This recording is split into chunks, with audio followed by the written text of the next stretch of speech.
மத்திய இணையமைச்சர் திரு பொன் ராதாகிருஷ்ணன் மதுரையில் செய்தியாளர்களை சந்தித்து வருகிறார். அதன் நேரடி காட்சிகளை பார்க்கலாம். தமிழகத்தைச் சேர்ந்த தென்னகத்தைச் சேர்ந்த நமக்கெல்லாம் ஒரு மிகப்பெரிய பலமாக இது அமையும் என்று நான் நம்புகின்றேன். டிஐஜி ரூபாவுடைய மாற்றம் வந்து மிகப்பெரிய சர்ச்சையை கிளப்பிருக்கு. சசிகலாவுக்கு சலுகை காட்டியதாக வெளியிட்ட அந்த டிஐஜி ரூபா, கர்நாடகா டிஐஜி ரூபா வந்து மாற்றப்பட்டிருக்காரு. அது மாதிரி இன்னும் சில அதிகாரிகள்லாம் மாற்றப்பட்டிருக்கிறாங்க. இது வந்து அந்த உண்மையை வெளிக்கொண்டு வரக்கூடாது அப்படிங்கிறதுக்காக செய்யக்கூடிய ஒரு வேலையாக பார்க்கலாம். இல்லை, அந்த நிர்வாகத்தில் இருக்கக்கூடிய குழப்பத்துக்குள்ளே நாம் போக விரும்பலை. ஆனால் அங்கு நடந்து கொண்டு இருக்கக்கூடிய தவறுகளை சரி செய்யக்கூடிய வகையில் கடுமையான நடவடிக்கை எடுப்பது தான் சரியாக இருக்கும் என்று நான் கருதுகின்றேன். மத்திய அரசு மத்திய அரசு மாநில அரசாங்கம் சம்பந்தப்பட்ட இது மாநில சம்பந்தப்பட்ட விஷயம். கர்நாடக மாநில காங்கிரஸ் அரசாங்கம் செய்ய வேண்டிய விஷயம். வந்து குடியரசு துணைத் தலைவர் வெங்கையா நாயுடு அறிவிச்சிருக்கு. திருமாவளவன் ஒரு பேட்டி கொடுத்துருக்காரு.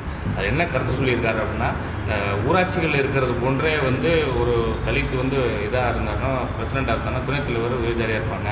ஆனால் அவங்க தான் எல்லாமே ஆடுவாங்க. அது போன்று வந்து வெங்கையா நாயுடு வந்து தான் இருப்பார். அவருக்கு வந்து ராம்நாத் கோவிந்துக்கு எந்த ஒரு அதிகாரமும் இருக்காது அப்படின்னு குற்றச்சாட்டியிருக்காரு. இது குறித்து உங்களோட இல்லை, நான் அதை படிக்கலை.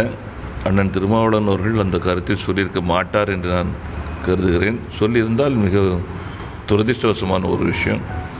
எந்த ஒரு விஷயத்தையும் ஜாதி கண்ணோட்டத்தோடு தயவு செய்து யாரும் பார்க்க வேண்டாம். இந்த நாட்டினுடைய ஜனாதிபதி என்பது இந்த நாட்டினுடைய முதல் குடிமகன். அவரை முதல்ல நாம் ஜாதி கண்ணோட்டத்தோடு பார்ப்பதை விடணும். அவருக்கென்று சொல்லி தகுதிகள் இருந்து கொண்டிருக்கின்றன. அவருக்கு இருக்கக்கூடிய பொறுப்பை அவர்தான் கவனிக்க முடியும். அவருக்கு இருக்கக்கூடிய பொறுப்பை துணை ஜனாதிபதியோ அல்லது மற்றவர்களை பார்ப்பதற்கான வாய்ப்பே கிடையாது. இது கொச்சைப்படுத்துவது, இந்த நாட்டினுடைய ஜனாதிபதியை கொச்சைப்படுத்துவது, அவமானப்படுத்துவது, ஒரு ஜாதியினுடைய தலைவர் என்கின்ற முறையில் இருந்து கொண்டு இது போன்ற செயலை செய்து தலித் சமுதாயத்தை சேர்ந்தவர்களை அவமானப்படுத்துவதை நான் மிகவும் கண்டிக்கின்றேன். இது சரியான ஒரு விஷயம் கிடையாது. தலித் சமுதாயம்னு சொல்லும்போது அந்த ஜாதிக்காக மட்டும் அந்த பொறுப்பு கொடுக்கறது அப்படின்னு சொன்னா அது சரியாக இருக்காது. இது அப்படி கொடுக்கல. மிகப்பெரிய திறமை வளர்ந்தவர்கள், நிறைந்தவர்கள், வளர்த்து கொண்டவர்கள், அவங்க அந்த பொறுப்புக்கு வர்றாங்க. அவங்களுக்கு இருக்கக்கூடிய பொறுப்புக்கு அந்த தகுதிக்கு அது கொடுக்கப்பட்டிருக்குது.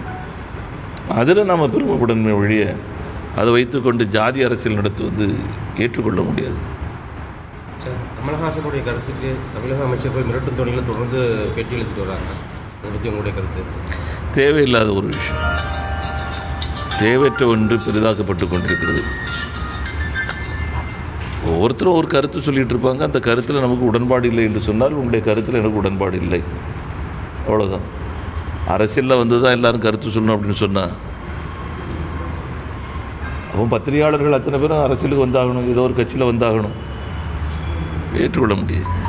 சட்டத்துறை அமைச்சரே வந்து அவர் வன்கொடுமை சட்டத்தில் நாங்கள் கைது பண்ணணும் அப்படிங்கிற மாதிரிலாம் சொல்கிறாரு சிவி சண்முகம். இதுதான் வன்கொடுமை. அப்புறம் நீங்கள் சொல்லியிருக்கீங்க தமிழகத்தில் வந்து பாஜக நிர்வாகிகள் மேலே தொடர்ந்து தாக்குதல் நடந்துகிட்டு இருக்குது. இல்லையா, அவர் வைரஸ்ஃபுல்லாக தாக்குதல் நடந்துகிட்டு இருக்குது. அதுக்கு அமைச்சர் செல்லூர்ராஜ் என்ன சொல்லியிருக்காருன்னா, பாரதிய ஜனதா கட்சி வந்து தமிழகத்தில் வந்து ஆட்சியை பிடிக்கிறதுக்காக அப்படி பொய்யான குற்றச்சாட்டு வைக்கிறாங்க அப்படின்னு சொல்லி தெரியல. அந்த குற்றச்சாட்டு சொல்லியிருக்கிறாருன்னு சொல்லி தெரியல. இந்த மாதிரி ஒரு குற்றச்சாட்டு சொல்லியிருந்தாருன்னு சொன்னால் ஒரு பொறுப்பற்ற ஒருவராக தான் இப்படிப்பட்ட வார்த்தைகளை சொல்ல முடியும். நம்மை இழந்து, நம்மை சேர்ந்தவர்களை இழந்து அரசியல் நடத்துறதுக்கு அல்லது ஆட்சியில் வருவதற்கு எந்த கட்சியாவது திட்டமிடும்னு சொன்னால் அந்த கட்சியை விட கேடுகட்ட கட்சி வேறு எதுவும் இருக்க முடியாது. இப்படிப்பட்ட வார்த்தைகள் தயவு செய்து பொறுப்பில் இருக்கக்கூடியவங்க விடாமல் இருப்பது அவங்களுக்கு நல்லது, அவங்களுடைய கட்சிக்கும் நல்லது.